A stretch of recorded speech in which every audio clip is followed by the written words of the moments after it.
Hi, welcome to my YouTube channel. If something like this ever happens to you, just remember, it's not real. A teenage boy woke up in the middle of the night and was unable to move anything except for his eyes. He then noticed a shadowy figure standing beside his bedroom door. It appeared to be a dark figure with razor-sharp teeth. The boy was absolutely terrified. It came closer to the boy and whispered, "I'll come get you when you're ready to die." Suddenly, the figure transformed into a familiar-looking man. It slowly backed up toward the door when the boy realized it was his father. The boy attempted to call out, "Dad," but his sleep paralysis kept him from doing so. They looked at each other for a few minutes, but then the boy's vision became less foggy and he was able to think more clearly. He leapt out of his bed screaming for his dad when he was met by his mother in the hallway. She said, "It's okay, sweetie. I miss him too," because his dad had died 2 months before this. This teacher, nicknamed Bunda Becky by students, has been put in prison for doing this with teenage boys. Rebecca Joins was a 30-year-old teacher at a school in Manchester. She was nicknamed Bunda Becky by her students. It's reported that she always laughed off the inappropriate comments and was quite flattered by the attention. She would later claim that loneliness made her do the terrible things that she did. She initially connected with some of the teenagers at school over Snapchat. She then lured one boy to meet her in secret. She took him on a shopping spree as seen on CCTV here and bought him a £350 Gucci belt. Now, after going round the shops at the Trafford Centre with him, she took him back to her flat in Salford Quays. Warning the student that no one had better find out, she engaged in an S relationship with the boy. Now, the boy's mum actually got suspicious when he returned home with a love bite on his neck. The boy's mum went to the school and reported her suspicions. Police actually got involved at this point, but meanwhile, Becky started meeting up with another student. Known simply as Boy B, the teenager began an S relationship with Becky, and what happened next would shock everyone. She made him a treasure hunt at her flat. She arranged rose petals and hid little notes around her flat for him to find.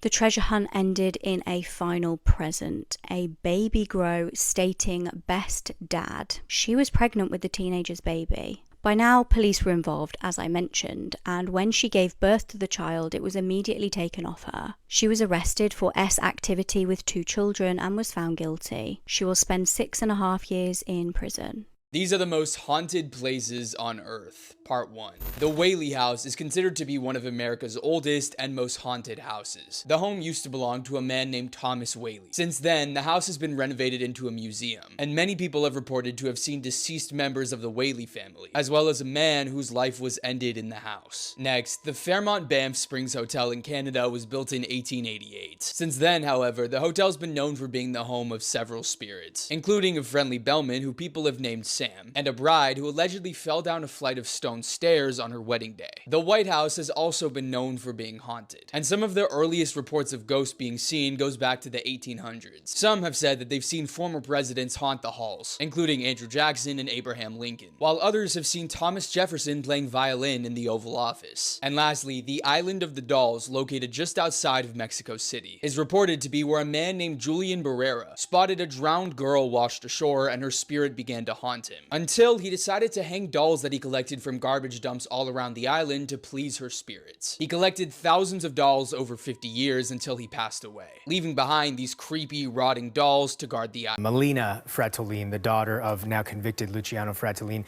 The two of them were on a trip to the United States, a week-long trip, and the day they were supposed to come home, essentially, Luciano Fratellin claimed that his daughter had vanished, that she had been kidnapped by 2 men who drove off in a white van. However, as the investigation unfolded, he was later arrested, charged. His trial began about 3 weeks ago, and today it wrapped up with a guilty verdict against him, second-degree murder. Luciano Fratellin also convicted of concealing his daughter's body. You might remember that Melina Fratellin was found last year in a marsh in a rural area of New York State. She was partially covered with a fallen tree. There was a large rock on her chest when she was found by authorities. So those are the convictions against Luciano Fratellin. A pretty quick deliberation from the jury to reach that. We're still waiting to find out, obviously, what the sentencing would be. That will come after some time. In New York State, second-degree murder carries a mandatory minimum of 15 years. There's a chance of parole parole at that, and a maximum of life in prison with no chance of parole. So we'll see where the court stands on that. But this 3-week trial started almost a year to the day that young Melina Fratellin was discovered dead. Her family must be absolutely heartbroken by this. Backrooms entities explained. Death moths. The death moth is an extremely hostile entity, being found on almost every single level of the backrooms. The male death moth being a little bit less harmless and a lot smaller than the female. It's said that they may be even tamed by almond water, so give it a try. The female, on the other hand, are extremely bigger. They also spit acid and are 10 times more hostile when coming in contact with humans. Death moths, like smilers, are attracted to light. If you ever hear fluttering like wings nearby, make sure you put your light source out, or you'll be swarmed by a whole hive of these. As I said before, death moths are extremely hostile, especially when it comes to the class 5 level, the hive. Yes, it's a massive hive of death moths, who are there for only one thing, to protect their king and queen, and will die while doing it. Like and follow for more videos. I was today years old when I found out that someone tells you to break a leg before an audition because they hope you end up in a cast. A TV show pilot is called a pilot because it's the first time it's on air. This little piggy went to the market doesn't mean the pig went grocery shopping. It means the pig literally went to the market. Pinterest is called Pinterest because you pin your interest. When someone tells you to hold your horses, they're telling you to be stable. Like a stable holds horses. Sand is called sand because it's in between the sea and land. Sand. A division symbol is just a fraction with dots replacing the numerator and denominator. Did I just not know this? This is the tragic true crime case of Marvin Gaye. Marvin Gaye was an incredibly popular singer who sadly had his life ended in April of 1984. The day he had his life ended, Marvin was at his Los Angeles home arguing with his father about a misplaced life insurance policy document. Now, Marvin and his father didn't exactly have the best relationship. Apparently, the arguments that he would have with his father were so heated that his sister had moved out of the house just to avoid the conflict between the two.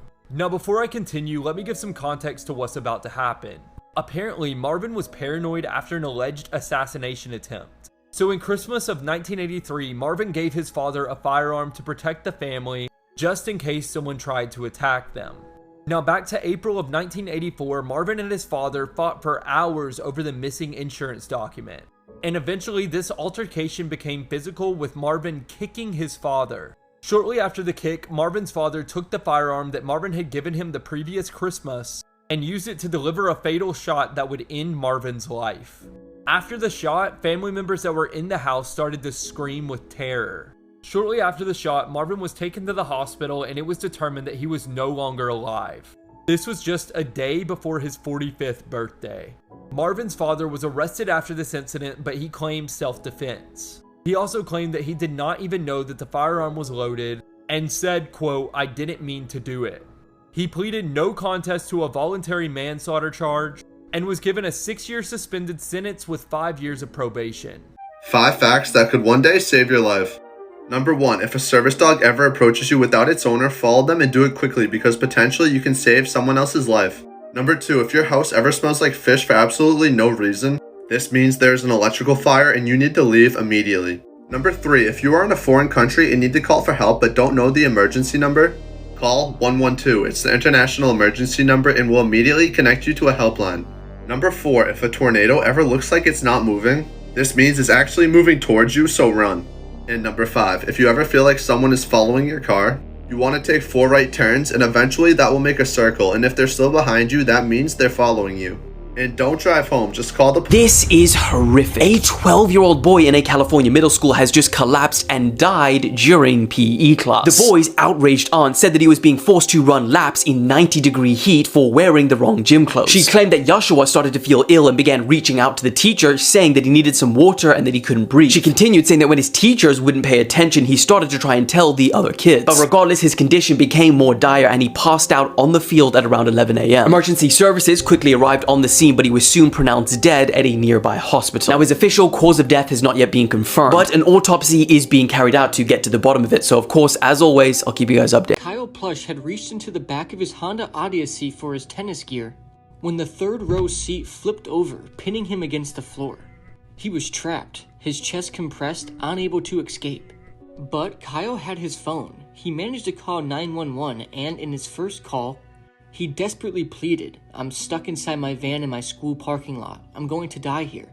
5 minutes later, Kyle called again, gasping for air, saying, "I'm almost dead." A dispatcher then sent officers to the school parking lot where Kyle's car was parked, but they never got out of their vehicle and checked each car individually. They just drove past the area and left, most likely thinking it was just a prank. Sadly, 6 hours later, Kyle's father found him dead, still crushed underneath the seat. The cause of death? Positional asphyxia. He was slowly suffocated by the weight of the seat. His death sparked outrage and reform, exposing major failures in the 911 system. His cries for help were real, but no one listened in time. Kyle's death was slow and excruciating. This poor teenager slowly suffocated upside down in his own car. World's most terrifying haunted location. Here we go. This ordinary looking brownstone in Washington Park in New York City is said to be one of the most haunted places on earth. It's called the House of Death. The House of Death in New York City has some of the highest reportings of ghosts ever seen in one location. It is even said that the author Mark Twain roams the halls here still to this day. Built in 1850, it is said that 22 people have died in the death house. In 1957, actress Jane Bartell and her husband lived in the top floor of this brownstone, and they said they were haunted all the time by a monstrous shadow following them. In her memoir, she said that she was standing there one day and a shadow reached out and touched her. After that, they called a paranormal investigator who came and tried to cleanse the house, but it was so overrun with spirits underneath the floorboards and in the walls that she couldn't cleanse the house. If given the chance, would you stay here overnight? Yo, what's up? Here's some disturbing history facts that your teacher didn't teach you, but I'm about to. Part 2. Did you know that in 1929, 2 researchers turned a live cat into a telephone? And I know what you're thinking, there is literally no way. But sure enough, 2 scientists from Princeton wanted to test how the auditory nerve perceives sound, so they cut out a piece of the cat's brain and went to work. So while the cat was heavily sedated but still very much alive, they attached one side of the wire to the auditory nerve of the cat and the other to a receiver, and they just began talking back and forth with a normal conversation. A little strange if you ask me. Back in the early 1900s, there was a Russian mystic named Rasputin, and he survived not 1, not 2, but 3 assassination attempts on him. The first attempt, someone tried to poison him. The second attempt, someone shot him. And the third attempt, someone stabbed him. And yet he was still kicking after all of this. And eventually he was wrapped in a blanket and thrown in a river, and that's how he died. But not before assassins cut off his private parts and pickled them in a jar. Here are some really weird facts about history that schools do not want you to know about. During World War II, Russians trained dogs to run underneath tanks with bombs strapped to their backs. But here's the problem. The tanks that the dogs were trained to run underneath were Russian tanks. So when it came time to use these dogs would run underneath their own Russian tanks and blow up those tanks. That's what you get for doing that to those poor dogs, my goodness. Apparently during dinner time, George Washington would take 2 sticks and start banging them on the table like they were drums. And for some reason, this would make Thomas Jefferson super uncomfortable, so he would leave several dinners or just not attend if he knew that George was there. But apparently the two had a very long-standing beef, because did you know, Thomas Jefferson invented mac and cheese. And if you didn't know that, well, he did. And he used to take this to a lot of the meetings that they would have. And everyone thought it was disgusting. So George Washington banned any snacks at the meetings, and Thomas didn't like it. The more you know. Worst ways people have died. Part 9.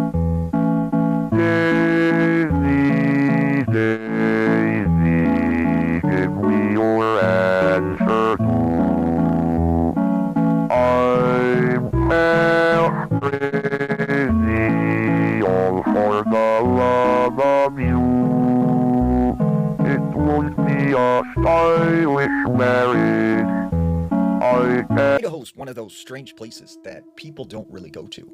You know, it's up there, situated in the Pacific Northwest. Most people just drive through the northern portion of the state, and you almost kind of forget that that state even exists. In the southern portion of Idaho, it's this very remote area, and a lot of strange things occur here. Now, there's a place known as the Owyhee Mountains, and the Native Americans have this legend about something they call the sheep snatchers. Now, the sheep snatchers, they believed, were this lost tribe that lived up in the mountains. They were supposedly cannibals. And from time to time, when they were very hungry, it said that they would come down from the mountains and they would steal livestock from some of the local tribes. And there was even a story back in the 1800s. These 5 hunters, they go into the Hawaii mountains and they never returned. So their family was worried about them. They form a search party. They end up finding them up in the mountains in this small cabin that's locked from the inside. The windows are locked. And they find these 5 men, all deceased, with their heads having been completely smashed. There have been stories of sheep herders or sheep farmers who have seen these men come down from the mountains that look like very tall men wearing the skeleton of a sheep's head or a sheep's skull. And they come down, they steal sheep, they throw them over their shoulders, and they carry them back up the mountain.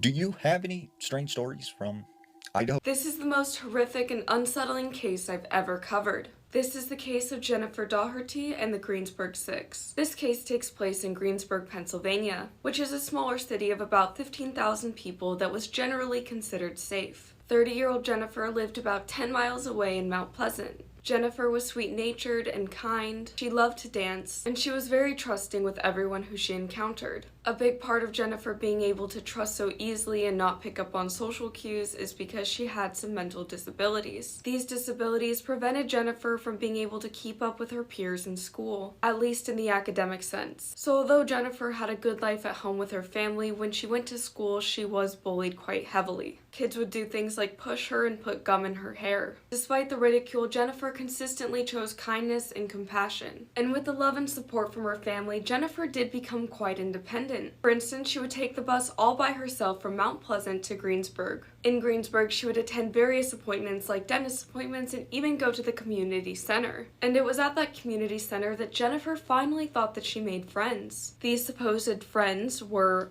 Peggy, Angela, Amber, Robert, Ricky, and Melvin. And you will soon see why the word friends is in heavy quotations. Now all of these friends lived together in Greensburg. Angela, over here to the right, was the youngest at just 17 years old, and her boyfriend up here, Ricky, he was 23. Then there was 20-year-old Amber, who was pregnant with Melvin Knight's baby. Melvin was also the same age as Amber, so he was 20. Peggy down here was 27, and Robert up there was 36. Now, although Jennifer was technically 30, keep in mind that she had the mental capabilities of a 12 to 14-year-old. Now, the 6 of them and Jennifer hung out for quite some time, but 17-year-old Angela soon became very jealous of Jennifer. And her jealousy really had nothing to do with Jennifer, but it had everything to do with her boyfriend Ricky. Whenever they all hung out together, Ricky would apparently flirt with Jennifer, and Angela apparently even heard Ricky on the phone with Jennifer proclaiming his love for her. So Angela confided in Amber, and they came up with this whole effed up plan that included all of the rest of the housemates. On February 10th of 2010, Jennifer was invited to a sleepover with her friends. Before leaving, Jennifer left a note for her mom that says, "I hope you have a great day at work and I love you very much." Scariest text you will ever read, part 3. Point the gun, close your eyes, and pull the trigger. Mum, I'm scared. Shoot, shoot, shoot. Did you do it? I think I hit someone. Good job, honey. OMG, it sounds like you. Mum, is that you? OMG, Mum, no. You did the right thing. Wait, who is this? Who am I texting? Your mother. Your real mother. Rebecca. Hi, sweetie. You monster, my mum is dead. You killed my mum. No, you did. I just told you where the gun was. Don't say that. And now you have a choice to make. Either be charged with murder or come on the run with me. We finally know what happened to Le'Veon Parker. So his dad owns an AC company and is a wholesaler, and he was on the cruise with his family and it was like a company trip. Now around 3:30 a.m., Le'Veon and his brother Seth were hanging out in the hot tub area with some people. Those people included a man named Brian Sims. And he's like accounting a lot of this story. So around 3:30 a.m., the 2 boys got up and they left the hot tub area. And then around 3:45, everyone started leaving the hot tub area and going to bed. Brian got up, he put his towel on, he started going back to his room. That's when he ran into Le'Veon and his father. They were walking down the hall and talking. And they were walking in like the opposite direction of Brian, and Brian said that his father had his arm around Le'Veon. Then all of a sudden, Le'Veon pushes his dad away, he stops him and he says, "I'll fix this," and he jumps out the window of the cruise ship. And Brian said everyone was screaming, "Stop the ship, stop the ship." It took the cruise about a mile to stop because, you know, it's a giant boat, but they stopped and they tried to disperse all these boats that would go look for him and try to rescue him, but they were unsuccessful. They never found him. This is the snow incident, one of the worst ways somebody has ever died, explained. This is 12-year-old Josh Demarest, and he lived in New York with his family. One day, Josh was outside playing with his 12-year-old friend Tyler. It was a snowy day, and as we all did when we were younger, they decided to build a snow fort. And many witnesses saw them playing in the snow. And then they both went missing. Nobody could find them anywhere. So the police were called and they began to search the area. They used canine dogs to try and get the scent of the young boys. They then found footprints leading to a particular snow pile. And when they got to that snow pile, they saw a sled sticking out of it. So everybody at the scene began digging crazy at the snow pile. Everybody was completely freaking out, thinking the worst, and the worst happened. The snow was tightly packed, but they eventually found Josh and Tyler. Both of them were completely buried in the snow, and then they were taken to the hospital. Tyler did have hypothermia, but he did survive. But sadly, Joshua would die. So what happened? Well, when the two boys were building their snow fort, they heard a dump truck backing up, making that beeping noise over and over. And Tyler said at that point, everything just went completely black. The drivers of the truck were working on this snow pile that the boys were at, but they never even saw them playing. So they were buried alive under several feet of tightly packed snow. Tyler was able to find a small air pocket, which is how he survived. But unfortunately, Joshua was buried face down. And they were buried underneath the snow pile for 3 whole hours. Joshua's mother was not in town when he died, because her mother, Joshua's grandmother, died that same exact day.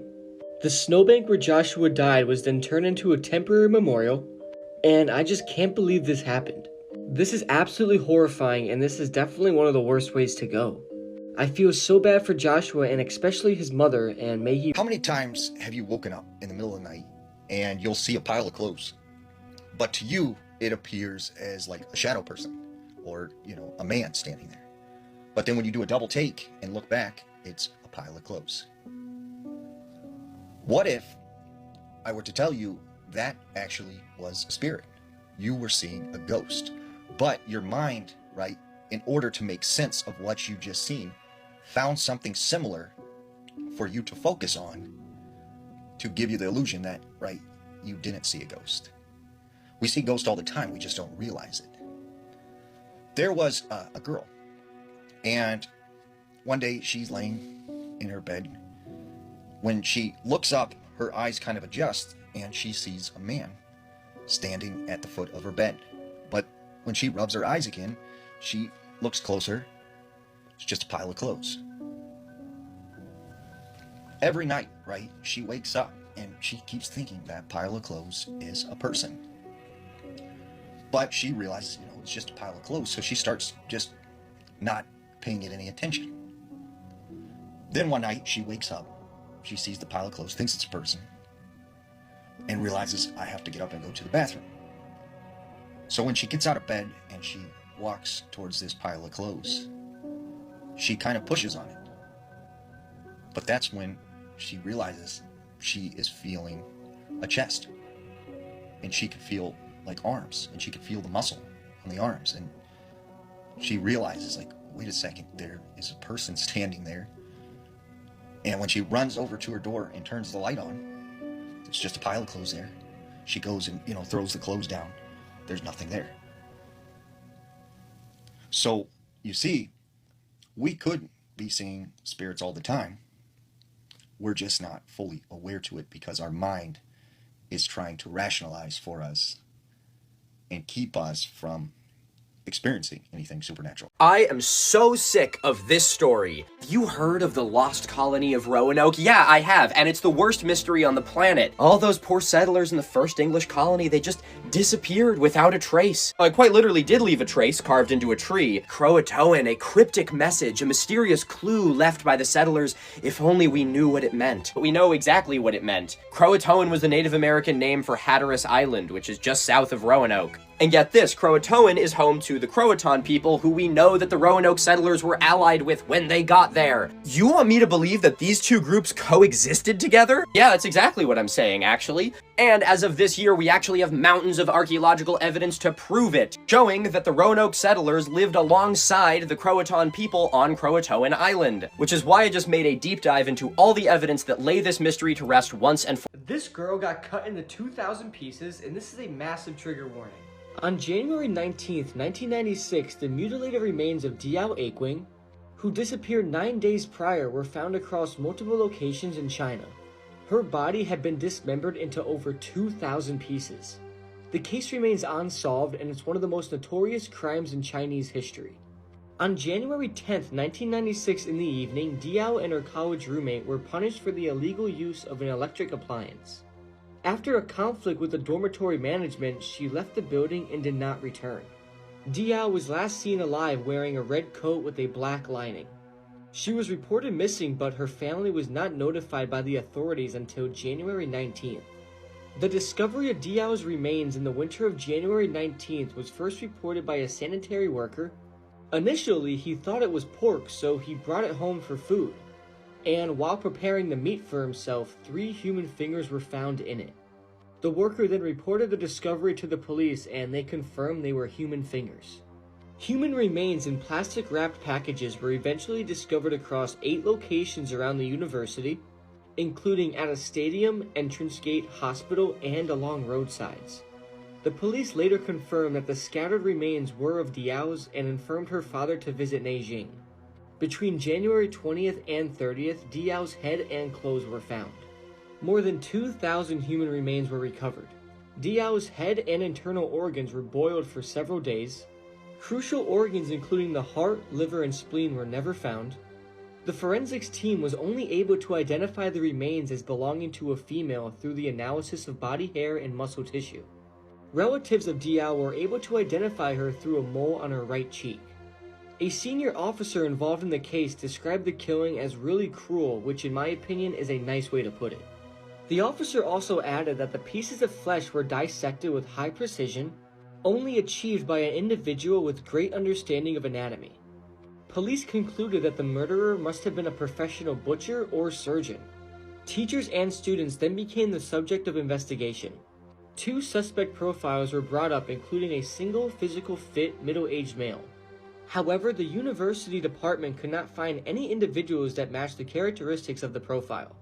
A major investigation was launched in the university and the areas around, but no major clues of the crime were found and the case failed to make any progress. In 2016, Nanjing police told the family of Diao that the case is still under investigation. Okay, so let's talk about this case for a second.